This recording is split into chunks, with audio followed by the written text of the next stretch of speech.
तो overall C3 plant के लिए इक्वेशन को अगर हम यहाँ पर लिख के आपको समझाएं कि उस C3 प्लांट के अंदर ग्लूकोज की मैन्युफैक्चरिंग के लिए किन किन चीज़ों का यूज़ हुआ और कौन सी चीज़ कितने अमाउंट में यूज़ हुई। तो C3 प्लांट के लिए अगर हम ओवरऑल इक्वेशन को एक बार स्टडी करें तो हमारे पास जो टोटल प्राइमरी एक्सेप्टर है कार्बन डाइऑक्साइड के वो 6 रहे होंगे। टोटल CO2 जो फिक्स हुई, जैसे कि मैंने आपको ऑलरेडी C3 साइकिल के अंदर C3 पाथवे के अंदर समझाया है कि एक मॉलिक्यूल ऑफ ग्लूकोज को बनाने के लिए 6 कार्बन डाइऑक्साइड मॉलिक्यूल्स की जरूरत पड़ती है। इसलिए जो केल्विन साइकिल है वो 6 बार रिपीट किया जाता है या उसे चलाया जाता है, तब जाके एक मॉलिक्यूल ऑफ ग्लूकोज का मैन्युफैक्चर किया जाता है। तो इसका मतलब वहां पे जो भी चीज कंज्यूम होगी उसे हम मल्टीप्लाई बाय 6 करेंगे। साथ ही साथ में हमने ये भी आपके साथ बात की कि वहां पे 18 मॉलिक्यूल्स ऑफ एटीपी का यूटिलाइजेशन होगा और साथ ही साथ में 12 molecules of NADPH plus H positive का यूटिलाइजेशन होगा। तो ओवरऑल जो आउटपुट आएगी वो क्या आएगी? इसमें आपके पास जो प्राइमरी रिसेप्टर है RUBP वो एज इट इज रीजनरेट कर लिया जाएगा। सिंगल मॉलिक्यूल ऑफ ग्लूकोज यहां पे मैन्युफैक्चर होगा। साथ में जो 18 मॉलिक्यूल्स या 18 एटीपीज यूज हुए थे उन्हें एडीपी की फॉर्म में यहां पर हम शो करेंगे और साथ में इसके साथ इनऑर्गेनिक फॉस्फेट जिनका नंबर अगेन 18 रहेगा। और साथ ही साथ में जो रिड्यूसिंग एसिमिलेटरी पावर है वो यहाँ पे ऑक्सीडाइज हो चुकी है, तो हम उसे किस फॉर्म में लिखेंगे? 12 मॉलिक्यूल्स ऑफ NADP पॉजिटिव। तो एक ओवरऑल व्यू है जो C3 पाथवे के लिए मैंने यहाँ पे आपको दिखाया है। उसी तरह से अगर हम C4 प्लांट की बात करें तो C4 प्लांट के अंदर किन किन चीजों का कंजप्शन हुआ?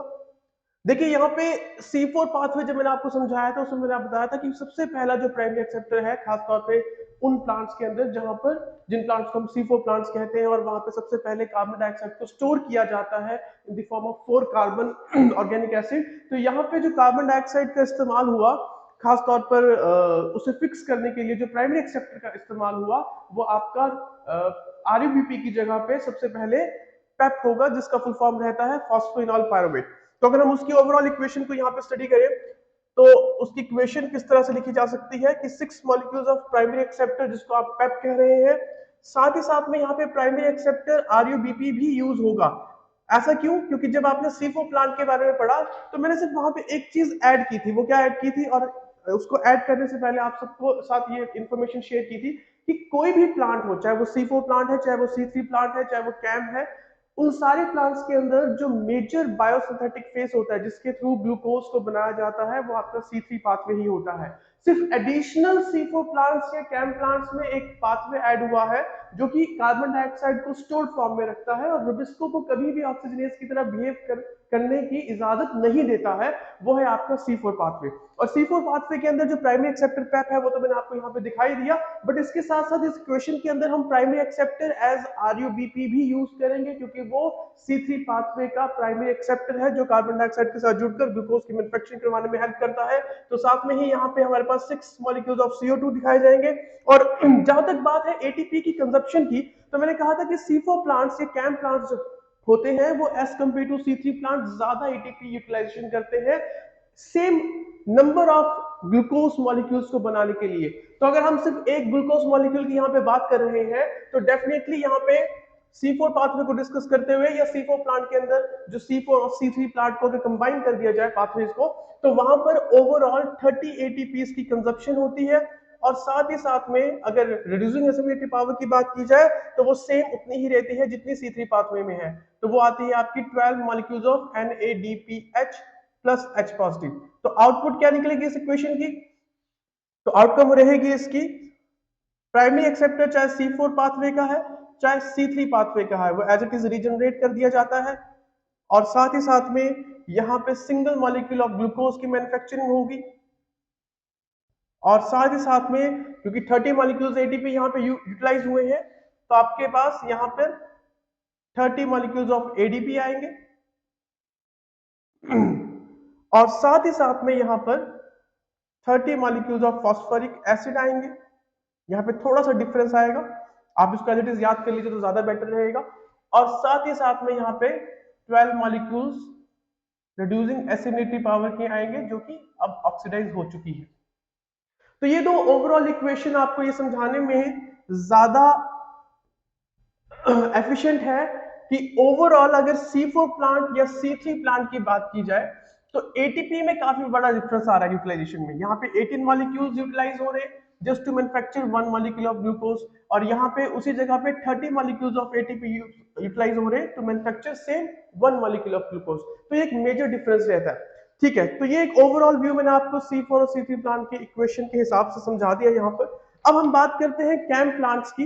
तो कैम प्लांट्स को क्रेसोल्यूसियन एसिड मेटाबॉलिक या मेटाबॉलिज्म वाले प्लांट्स का नाम क्यों दिया गया, तो उसके बारे में कुछ ब्रीफ हम समझने की कोशिश करेंगे। तो let's pay attention to this brief description of CAM plants. तो कैम प्लांट्स फुल फॉर्म क्रेसोलेसियन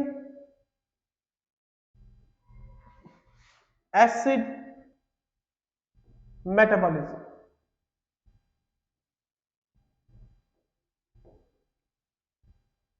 देखिए ये जो फुल फॉर्म है क्रेसुलेसियन, क्रेसुलेसियन एक्चुअली प्लांट्स की एक फैमिली है जिस फैमिली के अंदर ज्यादातर आपके पास सक्युलेंट जीरोफाइट्स आते हैं।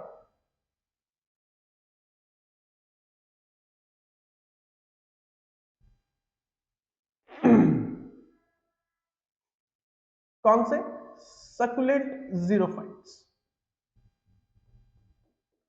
देखिए जीरोफाइट से यहां पे हमारा मतलब ये है कि ऐसे प्लांट्स जो ड्राई कंडीशंस में रहे, जैसे कि मैंने आपको ऑलरेडी डिस्कस करके जब पहले लेक्चर्स में डिस्कशन हुई थी हमारे बीच, तो मैंने आपको बताया था देखिए कैंप प्लांट्स वो प्लांट्स हैं जो डेजर्ट या एरिड एरियाज में रहते हैं, बंजर इलाकों में, जहां पर दो चीजें हैं जो हमें याद रखनी है। एक हाई लाइट इंटेंसिटी है बट पानी की बहुत कमी है। कैंप प्लांट्स देखा जाए तो बहुत ही ज्यादा सिमिलर होते हैं C4 प्लांट्स के अकॉर्डिंगली, बट उनमें क्या डिफरेंस है C4 प्लांट्स के अलावा कि C4 प्लांट्स तो देखिए एक ऐसी जगह पे पाए जाते हैं जहां पे हाई इंटेंसिटी है और वाटर की अवेलेबिलिटी भी साथ साथ में उतनी ही है। बट कैंप प्लांट्स के अंदर दिक्कत क्या हुई कि इंटेंसिटी तो बहुत ज्यादा हो गई लाइट की, बट वाटर की अवेलेबिलिटी बहुत कम हो गई, जिसकी वजह से उन्हें फोटो रेस्पिरेशन करने का उनके अंदर जो चांसेस है वो बहुत ज्यादा हाई हो जाते हैं। और जैसे कि मैंने आपको कहा कि फोटो रेस्पिरेशन एक वेस्टफुल और हार्मफुल प्रोसेस है, तो जहां पर प्लांट्स अक्सर ऐसी जगहों पे पाए जाएंगे जहां पे high light intensity throughout the year या throughout the whole season, या आप कह सकते हैं कि जब तक जहां वहां पे प्लांट जीवित है तो वो अंडर हाई लाइट इंटेंसिटी ही सर्वाइव करेगा। तो वहां पे प्लांट्स की अगर फोटो रेस्पिरेशन को रोकने का कोई तरीका प्लांट्स के अंदर नहीं होगा तो 100% है वो प्लांट्स वहां पे सर्वाइव नहीं कर पाएंगे। अब इन प्लांट्स के अंदर दिक्कत क्या है कि इंटेंसिटी, हाई इंटेंसिटी तो उनको झेलनी है, और जिसका मतलब ये है कि हाई इंटेंसिटी में इनकी फोटो रेस्पिरेशन होने के चांसेस मैक्सिमम है, और वो भी लगातार, बट साथ साथ में वाटर की अवेलेबिलिटी नहीं है। अब कैंप प्लांट जैसे कि मैंने कहा कि वो सिमिलर C4 प्लांट्स की तरह ही होते हैं, बट कुछ उनके अंदर एडेप्टेशंस है। वो एडेप्टेशन खास तौर पर वाटर की स्कैरिसिटी, जो वाटर की वहां पर बहुत कमी है, उस वाटर की कमी को किस तरह से वो दूर करते हैं, सिर्फ कैंप प्लांट्स के अंदर यहीं पे फर्क आ जाता है C4 प्लांट्स के अगर हम कंपेयर करें, क्योंकि C4 प्लांट्स के अंदर वाटर की कमी नहीं होती, उनके एनवायरनमेंट में वाटर की अवेलेबिलिटी भरपूर होती है। इसलिए वो मैंने कहा कि वो ट्रॉपिकल एरियाज में जितने प्लांट्स होंगे, ट्रॉपिकल सब ट्रॉपिकल एरियाज की बात कर लीजिए तो वो हॉट एंड ह्यूमिड क्लाइमेट होता है, वहां पे इंटेंसिटी भी ज्यादा होती है और ह्यूमिडिटी इसलिए ज्यादा होती है कि वाटर वहां पे सरप्लस है। बट कैंप प्लांट्स की दिक्कत कुछ और है, ये मजबूर है। ये मजबूर क्यों है कि इंटेंसिटी तो भगवान ने इनको बहुत दे दी, बट प्रॉब्लम इनके साथ ये हुई कि वाटर की अवेलेबिलिटी इनके पास नहीं है, वाटर की वहां पे सोर्सेज बहुत कम है। डेजर्ट्स और बंजर इलाकों में वाटर की अवेलेबिलिटी वैसे ही बहुत कम होती है, तो प्लांट्स ने क्या सोचा कि देखिए फोटो रेस्पिरेशन से तो हमें बचना है, बट प्रॉब्लम ये है कि यहाँ पे वाटर की स्कैरिसिटी है, वाटर की बहुत कमी है, तो क्यों ना ऐसा किया जाए कि C4 पाथवे तो इंट्रोड्यूस कर लेंगे हम, बट पानी को अपने से लूज होने से या उसका क्या कहें एक तरह से उसको बचाने के कई सारे तरीके यहाँ पे हम अपने आप अपने अंदर इनकॉर्पोरेट कर देंगे, ताकि पानी की जो समस्या है ऐसे इलाकों में जहां पर पानी ऑलमोस्ट ना के बराबर है, उसे दूर किया जा सके और जो C4 पाथवे है उसे बहुत इजी वे में वहां पे चलाया जा सके। क्योंकि देखिए C4 पाथवे का मेन मोटो क्या है, कार्बन डाइऑक्साइड को स्टोर फॉर्म में रखना और रुबिस्को एंजाइम के आसपास कभी भी ऑक्सीजन की कंसंट्रेशन को O2 के कार्बन डाइऑक्साइड के मुकाबले कभी भी ज्यादा नहीं होने देना, क्योंकि वहां पे कार्बन डाइऑक्साइड अगर स्टोर्ड फॉर्म में है तो डेफिनेटली उसकी कंसंट्रेशन को रुबिस्को के आसपास ज्यादा ही रखा जाएगा एज कम्पेयर टू O2। तो कैम प्लांट्स पे अगर हम थोड़ा सा नजर मारे तो इनमें कुछ एग्जांपल्स मैं यहाँ पे लिख देता हूँ, अगर आप याद करना चाहें तो इन एग्जांपल्स को याद कर सकते हैं। एग्जाम्पल यहाँ पे सबसे पहले हम शुरू करते हैं ओपेंशिया के साथ, बहुत सारे एग्जाम्पल्स हैं। ब्रायोफाइलम हो गया, आपके पास कैलोंके करके एक प्लांट होता है वो हो गया, अगेव हो गया, इवन योर एलोवेरा,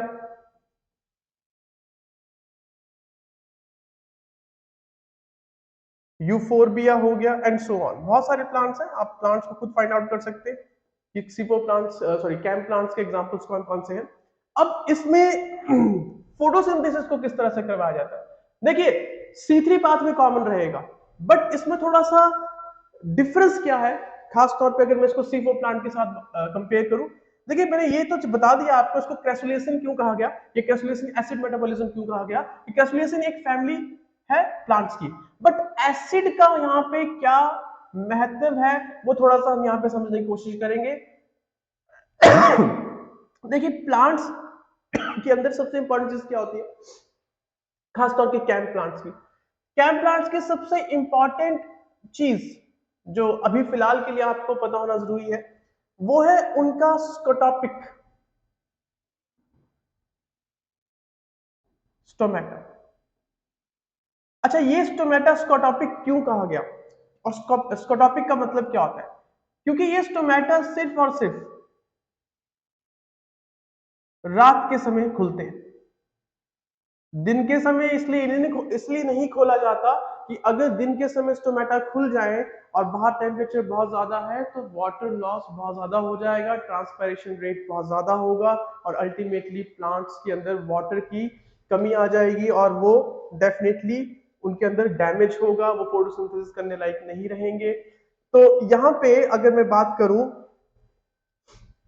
नाइट की, तो ये प्लांट्स क्या करते हैं, देखिए अब रात के समय ही स्टोमेटा खुला हुआ है तो गैसियस एक्सचेंज ये 100% है कि रात के समय ही हो पाएगा, दिन के समय गैसियस एक्सचेंज नहीं होगा। तो ये क्या करते हैं, दिन के समय कार्बन डाइऑक्साइड को स्टोर कर लेते हैं, सॉरी रात के समय कार्बन डाइऑक्साइड को स्टोर कर लेते हैं और दिन के समय जो स्टोर्ड कार्बन डाइऑक्साइड है उसे C3 पाथवे को दे देते हैं। क्योंकि देखिए है तो ये लाइट इंडिपेंडेंट रिएक्शन, देखिए डार्क फेज के सारे रिएक्शंस हैं ये, बट मैंने कहा कि डार्क फेज के रिएक्शंस एटीपीज पे डिपेंडेंट होते हैं और वो एटीपीज कब बनते हैं, लाइट डिपेंडेंट रिएक्शन जब चलते हैं, और लाइट डिपेंडेंट रिएक्शंस कब चलते हैं, जब सनलाइट की अवेलेबिलिटी होगी। तो यहाँ पे अगर मैं बात करूं कि नाइट के दौरान रात के समय स्टोमेटा खुले हुए होते हैं, क्योंकि यहाँ पे स्टोमेटा जो है वो स्कोटोपिक है और वो एक एडेप्टेशन है इन प्लांट्स की। तो दिन के समय क्या होता है, दिन के समय सिंपल वही सेम वाटर, सॉरी नॉट दिन के समय, रात के समय प्लस CO2 बाइकार्बोनेट की फॉर्म में, HCO3 नेगेटिव, प्राइमरी एक्सेप्टर के साथ जुड़कर ऑक्सैलो एसिटिक एसिड बनाते हैं। फिर से कहूंगा it's a 4 carbon organic acid है ये एक तरह से, और जो प्राइमरी एक्सेप्टर है यहाँ पे कौन रहता है, सेम वही जो आपके C4 पाथवे में होना चाहिए जिसका नाम है पेप।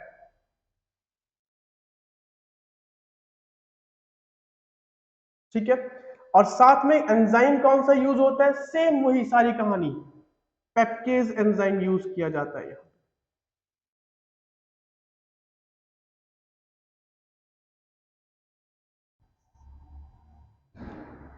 मुझे फिर से लिखने दीजिए, let me rewrite it.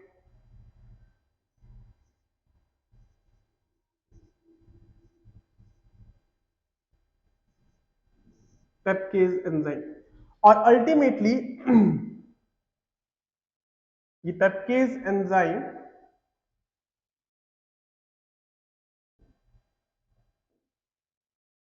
Primary acceptor के साथ आपके कार्बन डाइऑक्साइड मॉलिक्यूल को जोड़ता है और यहां पे एक इनऑर्गेनिक फॉस्फेट जरूर रिलीज होगा।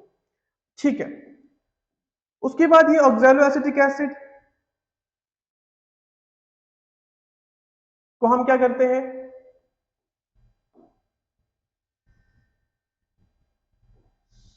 सॉरी, उसके बाद ऑक्सैलो एसिटिक एसिड का क्या होगा, इसका होगा रिडक्शन। और रिडक्शन के लिए यहां पे फिर से रिड्यूसिंग एसिमिलेटरी पावर अपना रोल प्ले करेगी। चिंता ना कीजिएगा, ये फिर से रिफॉर्म हो जाएगा और अल्टीमेटली ये कन्वर्ट हो जाएगा इनटू मैलिक एसिड, जो कि फिर से एक 4 कार्बन कंपाउंड है। और इस मैलिक एसिड को स्टोर कर दिया जाता है वैक्यूल्स में प्लांट की। देखिए, मैंने अभी आपको सिर्फ एक बेसिक प्रिंसिपल समझाने की कोशिश की है कि अल्टीमेटली कैंप प्लांट्स के अंदर हो क्या रहा है।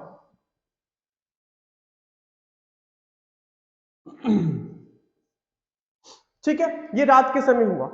अब जब ये रात के समय हुआ तो आप देख सकते हैं कि रात के समय ऑर्गेनिक एसिड की फॉर्मेशन हुई, इसीलिए इस प्रोसेस को हम कहेंगे एसिडिफिकेशन। मतलब रात के समय प्लांट्स के अंदर क्या हुआ, एसिड बना, तो हमने प्रोसेस का नाम कह दिया एसिडिफिकेशन।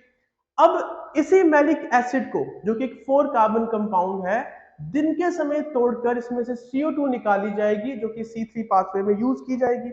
अब यहाँ पे क्लोरोप्लास्ट में साथ में दिखा देता हूं, बट इसका कभी कोई रोल नहीं रहेगा रात के समय, क्योंकि रात के समय आपके पास ATP की जनरेशन नहीं हो रही है, जो कि ATP रिक्वायर्ड है आपके ग्लूकोज को बनाने के लिए।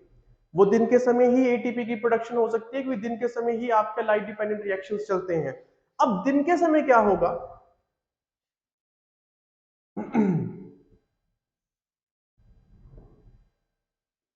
दिन के समय सारा रिएक्शन रिवर्स होगा। जो मैलिक एसिड स्टोर किया गया था वैक्यूल में,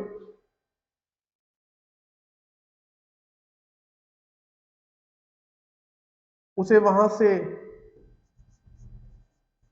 निकाला जाएगा और मैलिक एसिड जब बाहर निकलेगा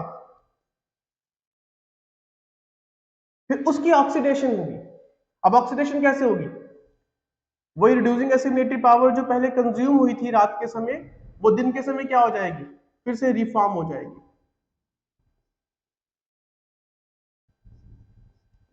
ठीक है, और इस प्रोसेस के दौरान क्या होगा, कार्बन डाइऑक्साइड यहां से रिमूव की जाएगी और अल्टीमेटली जो बच गया वो किस में कन्वर्ट हो गया, सेम वही C4 पाथवे की बात कर रहा हूं मैं, पायरुविक एसिड या कहें पायरोवेट। अब जो पायरुविक एसिड या पायरोवेट है वो again it's a 3 carbon molecule. अब जो पायरुविक एसिड है उसे वापस से रिकन्वर्ट कर दिया जाता है इनटू दिस प्राइमरी एक्सेप्टर, क्योंकि प्राइमरी एक्सेप्टर की रीजनरेशन होना जरूरी है, क्योंकि उसको बार बार फिर यूज करना है। तो प्राइमरी एक्सेप्टर में इसको कन्वर्ट कर दिया गया, मैं इन शॉर्ट यहाँ पे लिख रहा हूँ। और phosphoenol pyruvate again it's a 3 carbon compound. तो प्राइमरी एक्सेप्टर की यहाँ पे क्या हो गई, रीजनरेशन हो गई। और हम सबको पता है कि इसकी रीजनरेशन के लिए एक टेम्परेचर सेंसिटिव एंजाइम का इस्तेमाल किया जाता है, जिसका नाम हम इन शॉर्ट PPDK लिखते हैं। और उसके बारे में मैं ऑलरेडी आपके साथ इंफॉर्मेशन शेयर कर चुका हूं। पायरुवेट फॉस्फो डाइकाइनेज, इस एंजाइम के दौरान जब प्राइमरी एक्सेप्टर को रीजनरेट किया जाता है तो यहां पे कुछ रिएक्शन को इस तरह से दिखाया जाता है। देखिए यहां पे ATP तो मैंने एक ही दिखाया है, बट यूजुअली क्या होता है कि जब एक ATP को यूज किया जाता है तो उसका जो अल्टीमेट प्रोडक्ट है तो वो एनर्जी देता है, साथ में जो जिस प्रोडक्ट में वो कन्वर्ट होता है दैट इज एडिनोसाइन डाइफॉस्फेट। ठीक है, बट यहाँ पे मैंने क्या कर दिया, डी की जगह एम यहाँ पे शो कर दिया, इसका मतलब मोनोफॉस्फेट। यहाँ पे 2 फॉस्फेट बॉन्ड टूटी हुई है, तो इसका मतलब जो एनर्जी यहाँ पे यूज होगी वो equivalent to 2 molecules of ATP के बराबर होगी। इसलिए हम यहाँ पे मान के चलते हैं कि अल्टीमेटली यहाँ पे भी कंजप्शन कितने ATP की हुई है, जो कंजप्शन है दैट इज इक्विवेलेंट टू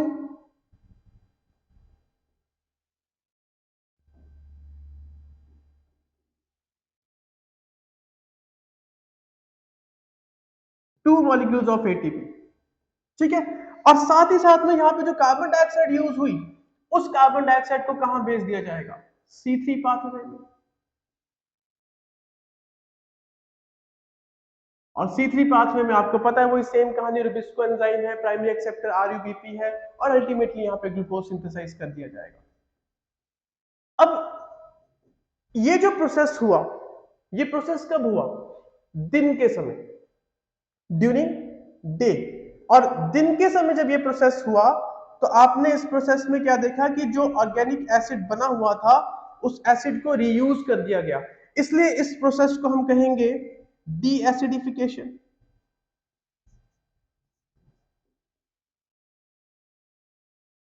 कुछ इस तरह से, ओके। तो this is how the camp plants they work.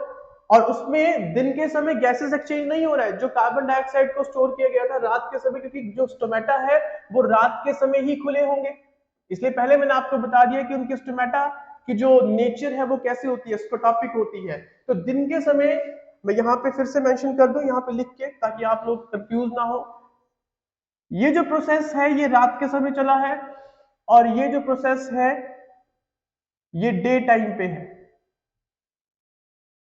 तो डे टाइम पे हो गया डी एसिडिफिकेशन और नाइट टाइम पे हो गया एसिडिफिकेशन। तो इस तरह से कुछ कैम्प प्लांट्स काम करते हैं।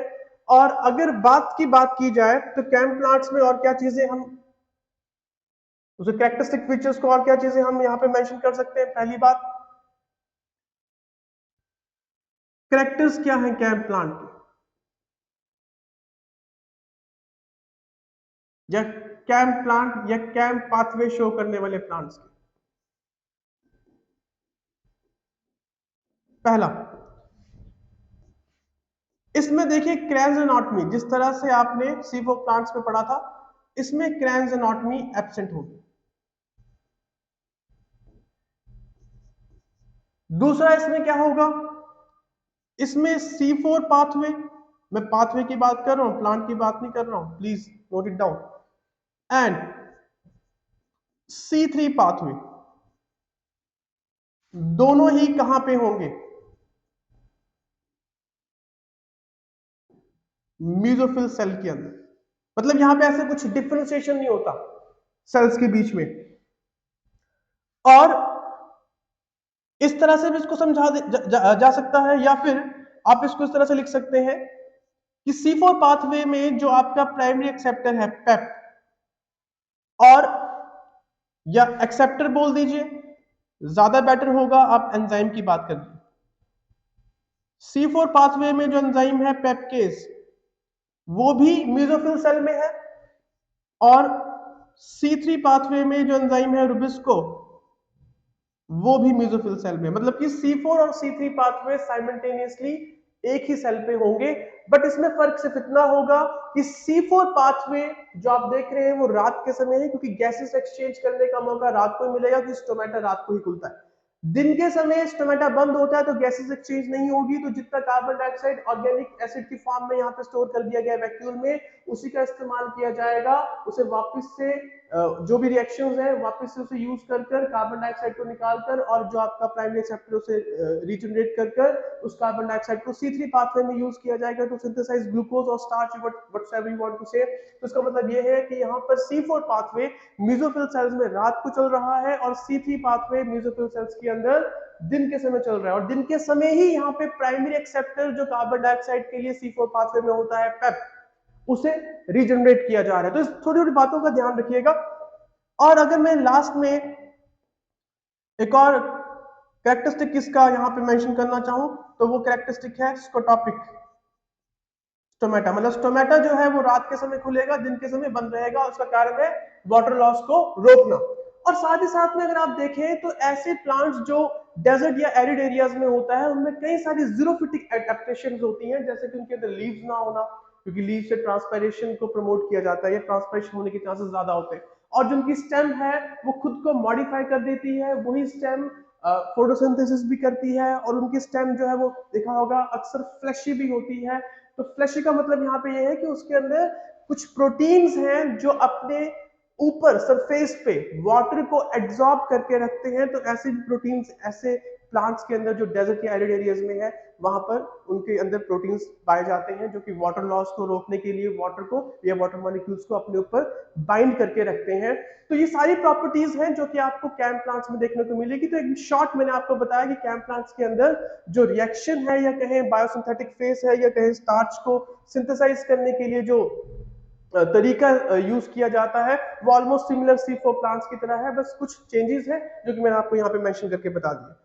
ठीक है, तो ये सारी कहानियां हमने आज तक जो कि उसमें हमने बायोसिंथेटिक फेस के डिफरेंट टाइप्स पढ़े, डिफरेंट प्लांट्स पढ़े, और डिफरेंट प्लांट्स पढ़ने का कारण सिर्फ एक ही है जो कि मैं कॉमन मानता हूं, वो है रुबिस्को की डुअल नेचर। अब डुअल नेचर की वजह से हमने सारी चीजों को तो यहाँ पे समझ लिया, बट अगर रुबिस्को इन केस ऑक्सीजनेस की तरह काम करता है तो डेफिनेटली वो एक प्रोसेस को शुरू करता है जिसको हमने कहा फोटो रेस्पिरेशन। मैं फोटो रेस्पिरेशन में यहाँ पे कोई बायोकेमिकल पाथवे आपके साथ डिस्कस नहीं करने वाला, बस कुछ इंपॉर्टेंट पॉइंट्स है जो कि आपको याद रहने चाहिए। फोटो रेस्पिरेशन किस तरह से होती है और कहाँ कहाँ पे इस फोटो रेस्पिरेशन किन ऑर्गेनेल्स के अंदर देखा जाता है। तो फोटो रेस्पिरेशन का जहां तक सवाल है, तो फोटो रेस्पिरेशन को आप अगर देखें तो इसे कई सारे नामों से पुकारा जाता है, जैसे कि फोटोसिंथेटिक कार्बन ऑक्सीडेशन,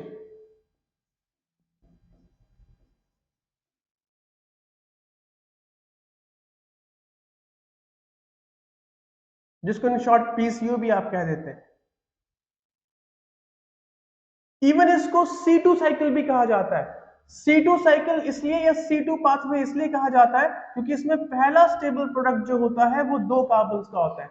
इवन जो पहला स्टेबल प्रोडक्ट है उसके नाम पे भी इसका नाम रखा गया है जो कि होता है आपका ग्लाइकोलेट।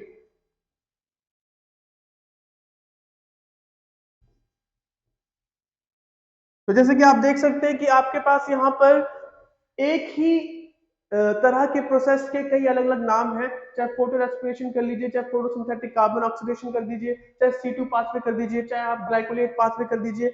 ये जो फोटो रेस्पिरेशन जिन साइंटिस्ट लोगों ने डिस्क्राइब की थी उनका नाम था डेकर एंड टियो, टोबैको प्लांट पर उन्होंने काम किया।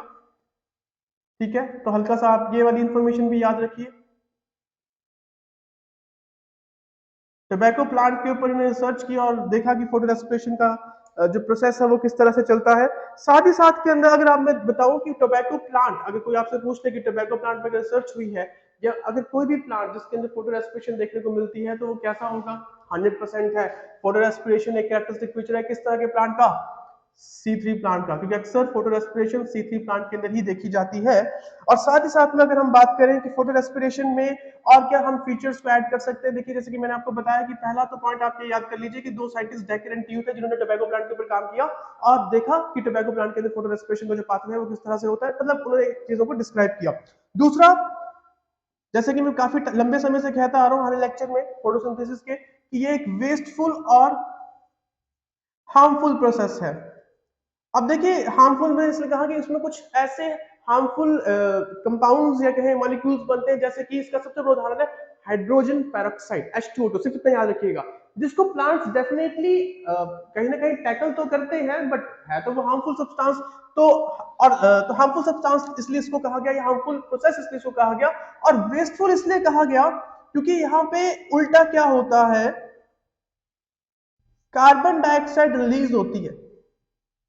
मतलब कहां carbon dioxide Rubisco enzyme fix करने के लिए काम कर रहा था, और जैसे ही वो रुबिस्को एंजाइम के आसपास, आप सबको याद तो होगा कि फोटो रेस्पिरेशन या फोटोसिंथेटिक कार्बन ऑक्सीडेशन या इन सारे प्रोसेस का जो नाम हमने इस प्रोसेस को दिया है, इनका मेन रीजन क्या है, जब रुबिस्को एंजाइम के आसपास किसकी कंसंट्रेशन ज्यादा हो जाए, ऑक्सीजन की ज्यादा हो जाए और CO2 की कम हो जाए, और इसका मेन कारण मैं आपको बता चुका हूं, हाईलाइट इंटेंसिटी। ये ऑलरेडी हम बातें डिस्कस कर चुके हैं।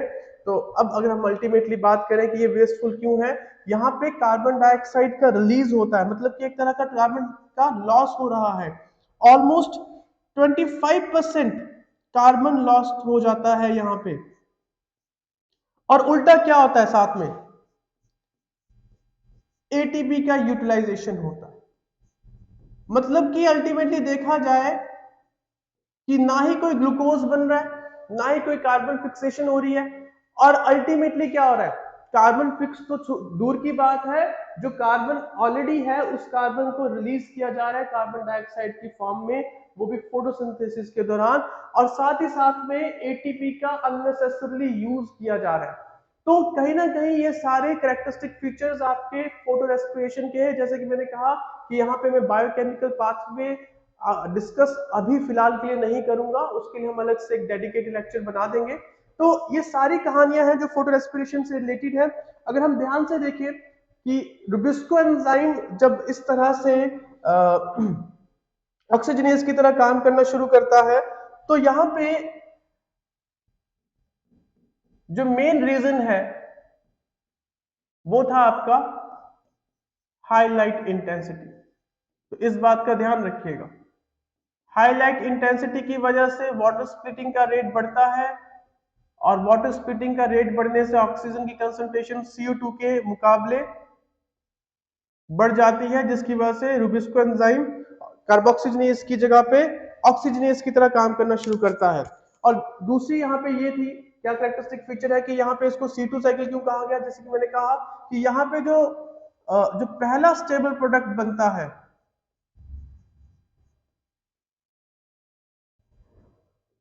वो 2 कार्बन का होता है, जिसको आप कहते हैं ग्लाइकोलेट।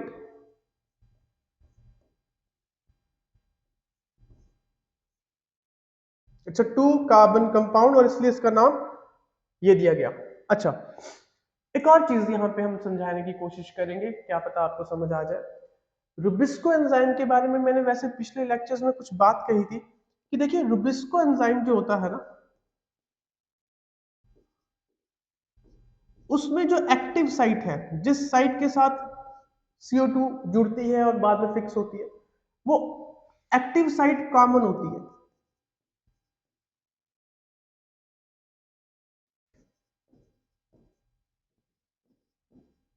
ऑक्सीजन के लिए भी और CO2 के लिए भी।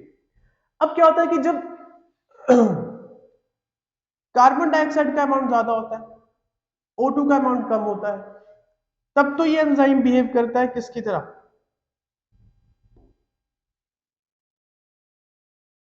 कार्बोक्सीजनेज की तरह। ठीक है, और यही हमें चाहिए, क्योंकि जब ये इस तरह से बिहेव करेगा तो कौन सा पाथवे चलेगा, C3 पाथवे। बट जब अमाउंट, मतलब जो कंडीशन है वो रिवर्स हो जाए, तो किस तरह से बिहेव करेगा, ऑक्सीजनेज की तरह बिहेव करेगा। और जब ऑक्सीजनेज की तरह बिहेव करेगा तो कौन सा पाथवे चलेगा, C2 पाथवे। अब यहां पे दिक्कत है हम लोगों को, दिक्कत क्या है, हम नहीं चाहते या प्लांट नहीं चाहता कि उसका एंजाइम किसकी तरह बिहेव करे, रुबिस्को एंजाइम ऑक्सीजनेज की तरह बिहेव करे। इस इफेक्ट को रिवर्स करने के लिए